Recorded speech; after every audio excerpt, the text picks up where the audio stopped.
আফ্রিদির একটি কলে ডিবি অফিসের মধ্যে ধরে নিয়ে আমাকে 1 ঘন্টা নির্মম ভাবে পিটায় এবং 2.5 বছর আগে আফ্রিদিকে নিয়ে কন্টেন্ট বানানোয় ডিবি অফিসে ডেকে নিয়ে ঘন্টার পর ঘন্টা আমাকে পিটিয়েছে। পুরোটা সময় ভিডিও কলে যুক্ত ছিল তহিদ আফ্রিদি। শুধু তাই নয়, হাত পা চোখ বেঁধে নির্যাতন চালিয়ে মাফ চাইতে বাধ্য করেছে সে।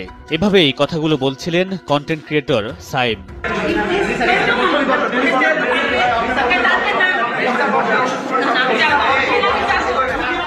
সোমবার রাতে বরিশাল মহানগরের বাংলা বাজার এলাকায় সিআইডির বিশেষ অভিযানে গ্রেফতার হয়েছেন কন্টেন্ট ক্রিয়েটর তহিদ আফ্রিদি। গ্রেফতারের পর থেকেই সোশ্যাল মিডিয়ায় সয়লাব আফ্রিদির নানা ভিডিও।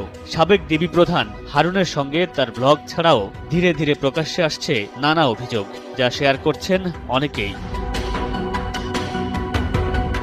আফ্রিদিকে গ্রেফতারের ঘটনায় স্বস্তি প্রকাশ করেছেন কন্টেন্ট ক্রিয়েটর প্রত্যয় হিরণ। লিখেছেন, দিন শেষে আল্লাহ সবাইকে নিজের জায়গাটা দেখিয়ে দেয়। প্রত্যয় হিরণের পোস্ট শেয়ার করে আরেক কন্টেন্ট ক্রিয়েটর স্বপন আহমেদ লিখেছেন, শুধুমাত্র প্রত্যয় হিরণ বা স্বপন আহমেদ না, এরকম 20-30 জন মানুষের সাথে আফ্রিদি এমন করেছে, এমনকি যাদের সাথে এক প্লেটে খাবার খেয়েছে তাদের সাথেও।